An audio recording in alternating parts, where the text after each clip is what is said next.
अग्निपथ योजना को लेकर आज तीनों सेनाओं के शीर्ष अधिकारियों ने पत्रकार वार्ता की। इस दौरान वरिष्ठ सैन्य अधिकारियों ने ये स्पष्ट किया कि अग्निपथ स्कीम रोल बैक नहीं होगी।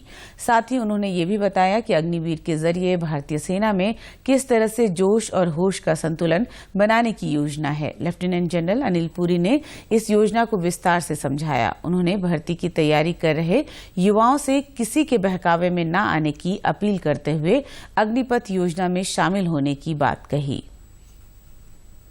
ये रिफॉर्म क्यों आया? ये रिफॉर्म लॉन्ग पेंडिंग था। सबसे ऊपर वाली आप स्टेटमेंट देखिए, ये स्टेटमेंट आज की नहीं है, ये 1989 की स्टेटमेंट है। 1989 में ये काम शुरू हुआ था। हमारी तमन्ना थी कि ये काम शुरू हो, बट उसकी और भी कई सारी पहलू थे। वो चाहता था कि ऑफिसर की एज कम हो, कमांडिंग ऑफिसर की एज कम हो, टीथ टू टेल रेशियो कम हो, तो एक एक करके ये काम शुरू करा गया। कमांडिंग ऑफिसर की एज कम करी गई, जो हमारी टीथ टू टेल रेशियो है वो कम करी गई। उसके बाद कारगिल रिव्यू कमेटी के अंदर अरुण सिंह कमेटी ने बोला एक सीडीएस का गठन होना चाहिए, वो काम हुआ। अब उसी चीज को आगे ले जाते हुए हमने जो नेक्स्ट रिफॉर्म था वो था कि किसी तरीके से जो एज हमारी 32 साल है, ये देखिए ये बता रहा है 30 साल 1989, आज ये 32 साल पहुंच गई है। 32 साल को किस तरीके से 26 साल ला सके। ऐसा क्यों? हमारे को यूथफुल प्रोफाइल चाहिए। ये क्यों चाहिए? बिकॉज आप सबको मालूम है 2030 के अंदर हमारे देश के अंदर 50% पीपल 25 साल की उम्र से कम होंगे।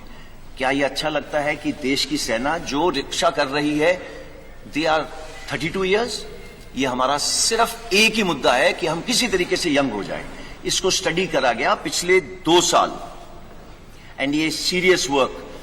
पहले तीनों चीफ जनरल रावत मिलके एंड कई लोगों से इसके बारे में डिस्कशन करी कि क्या क्या तरीके हैं, इसकी परसेंटेजेस कैसे करें। उसके अलावा हमने स्टडी करी बाहर के देशों की स्टडी।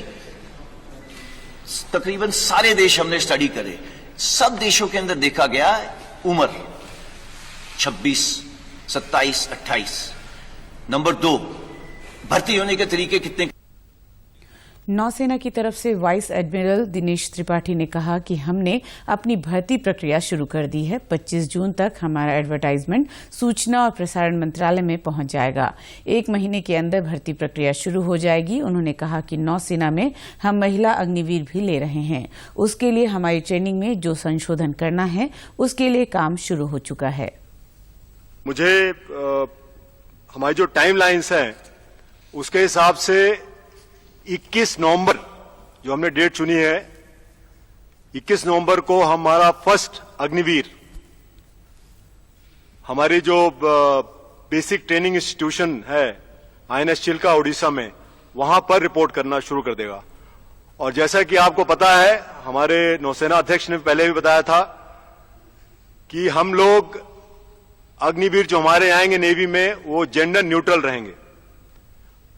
तो विमेन अग्निवीर भी हम लोग ले रहे हैं, और उसके लिए अपनी जो हमारी ट्रेनिंग करिकुलम है, जो इंफ्रास्ट्रक्चर जो भी मॉडिफिकेशन करना है, वो काम ऑलरेडी शुरू हो चुका है।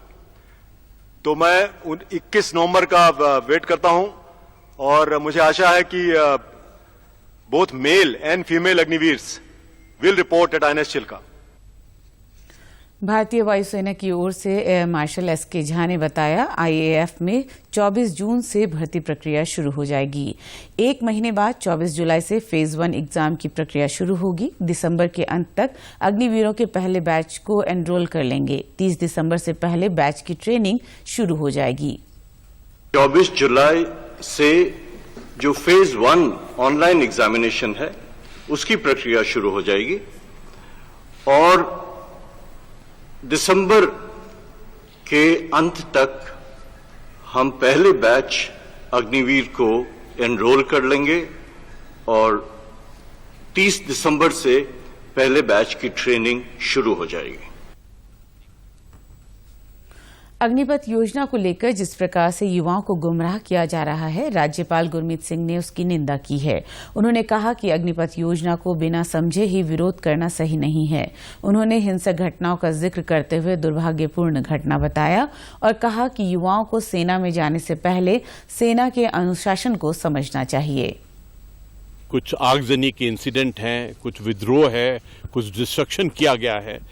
ये जो इनडिसिप्लिन है ये बिल्कुल एक्सेप्टेबल नहीं है और किसी भी पैमाने पर ये जस्टिफाइबल भी नहीं है। मैं तो कहूँगा ये वो तत्व हैं जो घबरा गए हैं कि देश की जो सेना है वो किस शक्ति की तरफ बढ़ रही है। और मैं इससे मेरे को एक और चीज़ ऐसा लगता है कि अग्निवीर जब 4 साल के बाद में जो 75% हमारे जो अग्निवीर मुख्य धारा में जाएंगे, वो जो एक मैसेज लेके जाएंगे डिसिप्लिन का और राष्ट्र निर्माण का, वो अपने आप में एक बहुत बड़ा कदम होगा।